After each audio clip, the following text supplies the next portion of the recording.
entered your destination.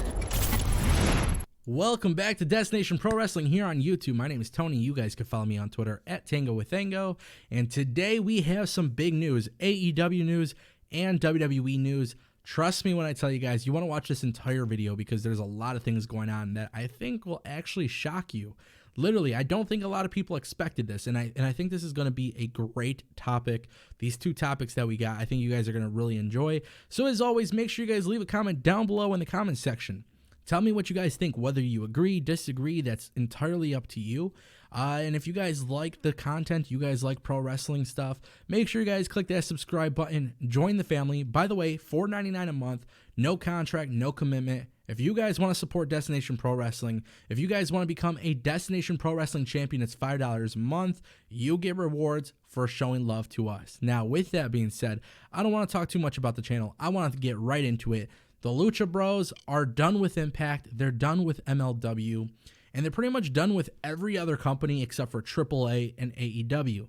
Now, this might actually shock you, but to be honest with you, it is a very strong move by AEW, which I think kind of caught me off guard a little bit. AEW has signed them to an exclusive contract, and I guess that's always been part of the vision. I think the idea for AEW has always been to make sure that they have a hand on their talent. And it's weird because for a while, AEW was kind of touting them as the company that would give their wrestlers a little bit more freedom, not necessarily tie them down. But this is a move that is definitely the opposite. And as much as it might, be interesting to me, I do think this is the right move for AEW. So let's talk about it.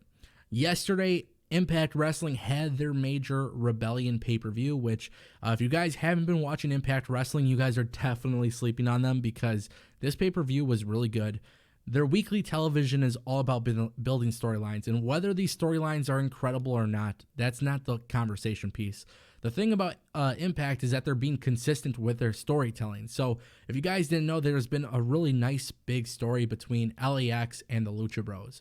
Now, of course, everybody anticipated Rebellion to have the World Championship match as the main event, but in this pay-per-view, Impact officials went a little bit different. They decided to have the tag team match as the main event, and LAX was crowned the new tag team champions by defeating the Lucha Bros. Now, you guys got to watch this match from start to finish. There were some insane spots. Phoenix hit a incredible Spanish fly off the ladder onto a table. Looked like he botched it, but it still looked so sweet. It looks like he's good. He was announced for the taping, so he looks like he's in good health.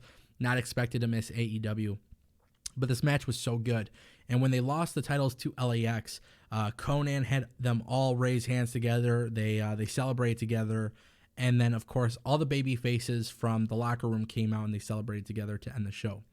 This was a very, very, very, very big moment for Impact because this is the way that they sent off the Lucha Bros. Now, if you don't know, reports came out today that Lucha Bros are expected to sign with AEW in an exclusive capacity. So the contracts that originally came out, people thought AEW was going to be working with MLW and Impact to make this transaction happen, but that's actually not the case. AEW will not allow the Lucha Bros to, compete or perform on any television show that's not AEW or AAA. And that includes the Mexican market as well. So if you're a pro wrestling fan in Mexico and you watch CMLL, if you guys watch Crash, Lucha Libre, if you watch any promotion that's not AAA or AEW, you're not going to be able to watch these guys. And again, this is something that a lot of people probably didn't see coming because AEW was always touted as the company that would give them freedom. I have to repeat myself on this because I think a lot of people are forgetting how AEW originally came out guns blazing. This is all about freedom. This is all about making sure guys have places to work and make money and make a living and whatever. Now, it looks like this deal is a good deal for AEW because with the expected TV deal being so big, I know if I'm part of the boardroom and I have a television show, I don't want my guys, especially my top tag team, competing for my competitors. So I understand it from a business sense.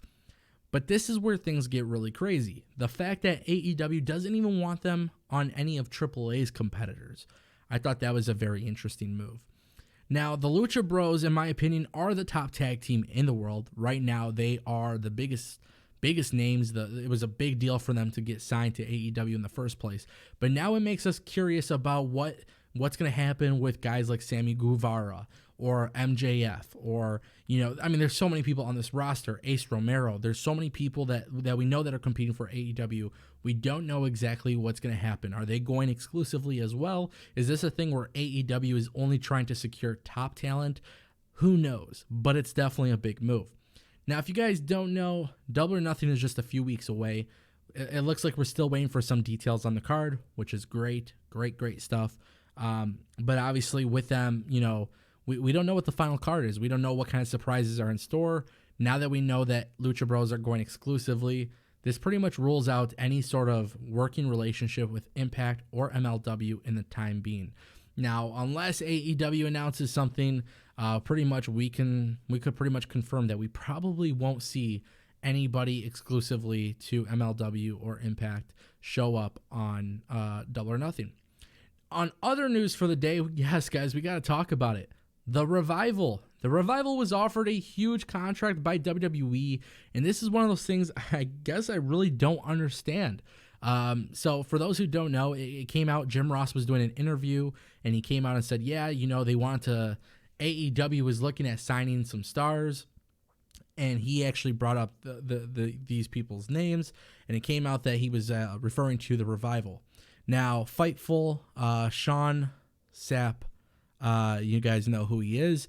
He came out and said on Fightful Select, they came out with the reports that said Jim Ross was referring to the Revival, in which they were offered $500,000 a year for 5 years to stay with WWE. And it doesn't look like WWE officially re-signed them to a new contract, but it looks like that is a lot of money for WWE to start offering their people just not to go to AEW. So for those who are out there who think WWE is not afraid of AEW, they are not, and I repeat this, they are not looking to lose their talent. Regardless of how much TV time they get, regardless of what kind of names value that they have, WWE is not trying to lose their talent. $500,000 a year for 5 years is a very big contract in the world of WWE. And especially in today's market where we know that AEW is throwing off some very big offers as well, I think this is a very unique situation. And this is one of those situations where if you are the Revival, honestly, it really depends your motives, the money, the fame. WWE is already an established company. Maybe you could take less money and go to a company that's emerging, but obviously you run the risk of maybe AEW not becoming successful. Honestly, without these guys knowing what kind of TV deal AEW has, I don't know if they're willing to accept those offers right away. But I know if I'm backstage in WWE right now, my contract's coming up and I'm getting ready to re-sign and there's an opportunity for me, I think I don't make a decision until AEW's TV deal comes out because, realistically, if AEW is in fact on TBS and TNT and Bleacher Report and all these different things that we've talked about, if this is a real thing, if Turner Sports is getting AEW, I might leave WWE. Even if it's less money, I might leave WWE because that to me says security, and what WWE is offering me is a lot of frustration. But ultimately, $500,000 a year for 5 years is a very, very big deal. We've talked about the Revival leaving WWE for AEW, but I can't believe it actually happened, guys. I honestly can't believe it actually happened. It actually did. So, this is stuff that's a big deal in the world of wrestling because these contracts are not like NBA or MLB or NFL. Like, these guys don't get that kind of money. And these guys are independent contractors. These decisions really do impact their life. How many days you're on the road, how many days you're working, how much you get paid for those. Plus you got to sell merchandise. Okay, well, are you a superstar that's getting merchandise sales? Is WWE pushing you? Are they pushing your merch? Are they making stupid-ass designs like the Firefly Funhouse, like, copy and paste an image on a shirt? If that's the role that you're in, you might not want to stick with WWE. So, very, very interesting move here, but I want to know what you guys think in the comment section down below. Very, very interesting day for AEW and WWE. AEW is making big moves. WWE is stopping their guys from making big moves. Is $500,000 a year a lot, especially if you are a mid-card tag team I think it's a big offer. So I want to know what you guys think in the comment section down below. But as always, make sure you guys click that subscribe button. And don't forget to become a Destination Pro Wrestling champion for $4.99 a month. If you guys want more pro wrestling coverage, make sure you guys click that subscribe button. And I'll see you next time. You have arrived at your destination.